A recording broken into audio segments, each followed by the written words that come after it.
Hey there folks, Lazy Cook here. I'm going to do some lazy cooking. I'm going to make myself some raspberry jam. So to begin we need to make the base. Now the base is the lemons and the apples as you see there. I'm just chopping the ends off some lemons and chopping up some apples, roughly shoving them in a saucepan. And I'm going to use that as the base point, beginning point of my jam. The reason for this is because jam sets because of three ingredients. That is pectin, which you get from the lemons and the apples, citric acid, which you get, or acid, but citric acid, which you get from the lemons, and sugar, which we get out of a packet later on. And you need to have those three ingredients in balance. The fruit isn't really necessary, it just gives flavour. So I'm chopping up my fruit, and enough of this, it's going to fast forward for a bit and we'll move on. So I should point out that the pectin comes from the seeds as well as the skins and pith. So what I've done is now boiled the bejesus out of it, giving it a good boiling, simply because I want to release the acid, release the pectin. And so put it on to boil. That was about 20 minutes that I cut through there in very quickly time. And so now, having boiled and simmered for 20 minutes, taking out the sticker that shouldn't have been there, bit silly of me. I'm going to mash these ingredients, or mash all this together, so that it will release all the good stuff for me. And by mashing it, just gently with a potato masher, it will do what I want it to do.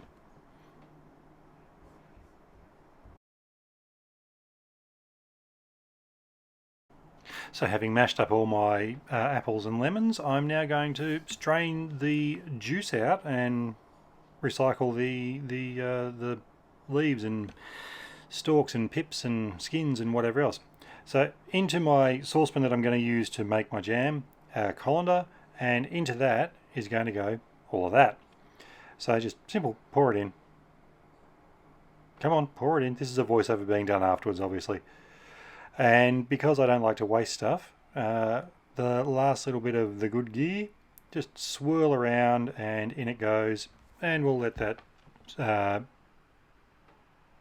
strain for a while. Right, so done straining, and there we go. That's what I get left in there. That base is the good stuff, and we're going to use that to make our jam. So it's got fruit bodies in it, but that's fine. It's perfectly good, and that is going to make my jam set really, really, really nicely. So once I stop swirling it around like an idiot, we'll do the next bit. And by the power of editing, I've finished. So what I've got here is some frozen raspberries, store-bought, 500 gram packet. Cost me all of $4, and I've got two of them in fact. And there we go. Now they've gone in frozen. Realistically, if I was to be a little less lazy about it, I'd give it half an hour or so to defrost, but yeah, sod that. Just going to give it a few moments to soften a little bit. So that's it, I've turned the heat on there, and I'm just going to give it some time to, well, basically start cooking it right now. So stirring away, stirring away, stirring away, you'll see what comes up soon.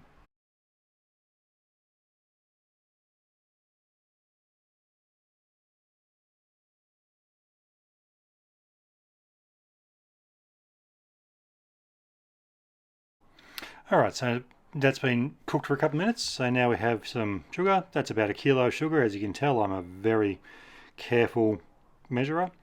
It is about 1 kilo of sugar, just over.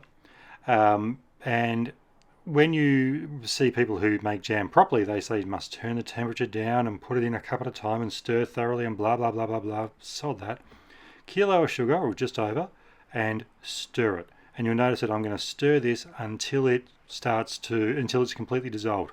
And you'll see a change in colour in the jam. It will go from being that solid purple colour. It will become quite opaque, a deep purple opaqueness, which is absolutely lovely to look at.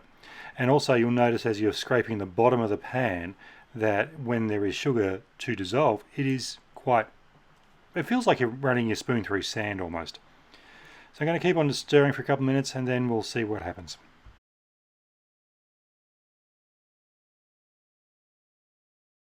Alright, so that's a couple of minutes later, and now although you may not be able to see it as well through the camera, that's now quite well dissolved. So put the spoon down and wait a few minutes, and what will happen now is that any impurities that are in the apples, or that includes the wax on the skin, or any impurities in the lemons, or any impurities in the raspberries, will start to leach out, and you'll get a white scum on top of the pot, on top of the jam, that you'll then siphon off, or scrape off, which is kind of cool. As you can see there, I'm getting my bottles organised, because you want to sterilise your bottles and put your jam into sterile bottles so that it doesn't go rancid on you. So I'm just putting a few bottles up on the bench, making sure they all work. Anyway, you'll see. Now it's really important that when you're sterilising, put your bottle lids in a saucepan in water and boil them. Don't put them in the oven, because they are normally wax coated or plastic coated, and you'll start to wear away and really damage the plastic lining. And as you can see there, I've got a Vegemite bottle there, which is a plastic lid, so that obviously can't go into the oven. So they just go into a small saucepan, covered in water, and put on to boil. The bottles themselves will go into the oven at about 180 degrees. They get baked for 20 minutes, so they're very hot. Obviously they're going to be very, very, very hot, so please be careful. But that also means then that they are going to be sterile, so that when I put hot jam into them, everything is sterilised.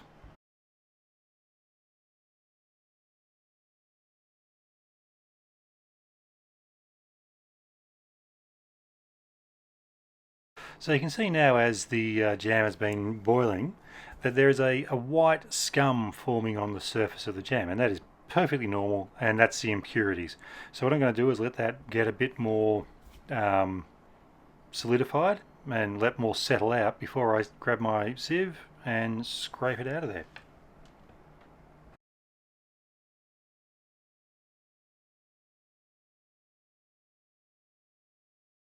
And you can see here there is actually plenty of scum on top of the jam. So my mum a few years ago bought me this little, well, it's almost a colander, that has been absolutely brilliant for jam making. And all I'm doing is trying to get the white stuff off the top of the jam, while leaving the fruit behind, because obviously the fruit is the reason why we're making this stuff. And I'll do this a few times throughout the process. But what happens from here is that boil the jam, try and get a nice good rolling boil, and scrape the scum off the top once in a while, and just keep it going. Don't let it boil over, stir once in a while, and we're doing well. Alright, so I've sped the film up a lot here, because you can see it's the same thing over and over and over again. Stir, boil, scrape, stir, boil, scrape, and do that over and over and over again. You're removing all the impurities from the jam, so that what you get is a beautiful colour, but more importantly, you get a really nice flavoured jam without all the gunk in it. So just keep on going, keep working at it, be patient with it. And this is probably a 20-minute video down to 30 seconds, so it's quite significant amount of time being done working on this. Alright, so last chance to scrape the scum off the top, of course, and now you can see the boil pattern has changed. It's become a nice slow rolling boil. This is what you're trying to do, get rid of all the water so that you've got a really nice slow thick boil, which will set beautifully. It looks pretty good from what I can see there, which is nice. So what we'll do is grab a plate from the freezer. I put that in the freezer at the beginning of this. I probably should have mentioned that before. And all I'm doing there is I'm going to get a bit of that jam stuff, stick it on the plate, and shove it back in the freezer. The aim being that in a couple of minutes' time, run your finger through the plate, the jam on the plate, and if it starts to wrinkle, you know it's going to set.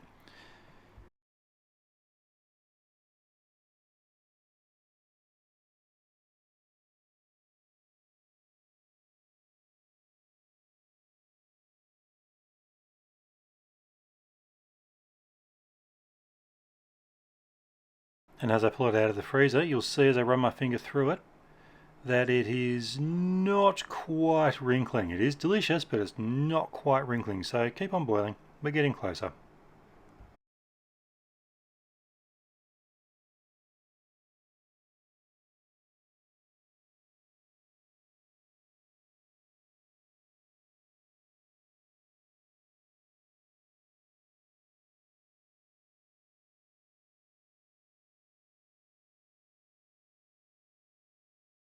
And this time, after about 4 tries, you see that it wrinkled. So that's going to set really, really, really well. And by the way, it is absolutely delicious. So it's ready to bottle. Thank you very much. And you can see that nice, slow rolling boil. So what I'm going to do now is give it a quick stir through. Although I said that white scum on the top needs to be gotten rid of, that ain't scum. That's on there is just a very fine bubble. And so you'll see it will completely dissolve away as I stir it through. Hence the reason I know it's not something that I need to be concerned about. But there is my finished jam. And I'm about to change over and we'll see how it goes bottling it on the bench. So obviously before we bottle we have to get the bottles up on the bench. Now these have come straight out of the oven and they are very, very hot. I did dry the bottle lids with a brand new tea towel, and it's important that you dry the bottle lids with a brand new tea towel so you don't introduce new bacteria to the lids, because that will damage or destroy the cleanliness and the sterility. So here's my bottles and we'll start bottling soon.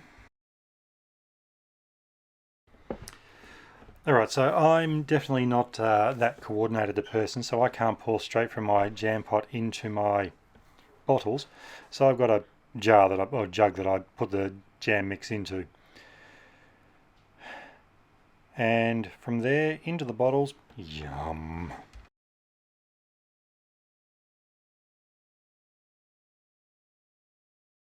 Okay, bottling complete. Just need to now take the bottles away that I haven't used. Yeah, they are really hot.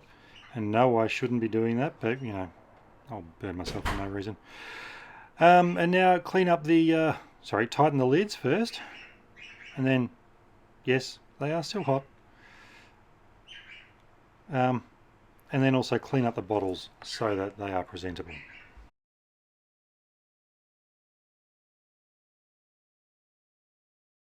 Of course, if your bottles don't set, if your jam doesn't set, they're still bottled, they look great, and the best thing you can do from there would of course be to, well, not of course, but they'd go great on ice cream as a sauce. Hey, thanks for watching. Hope you enjoyed this, hope it made some sense to you. This is my first effort at trying to put stuff out on YouTube as a genuine learning tool for at least cookery. Hello dogs. Now what you'll find, just last thing, is that if you have these lids that have the pop things, if you bottle hot, they will pop in. Make that very satisfying sound of popping when it opens to say you've broken a hermetic seal. It's very cool. Anyway, best served with friends on scones or on toast. Hope you enjoy it. Let me know what you think. Thanks very much, folks. Bye-bye.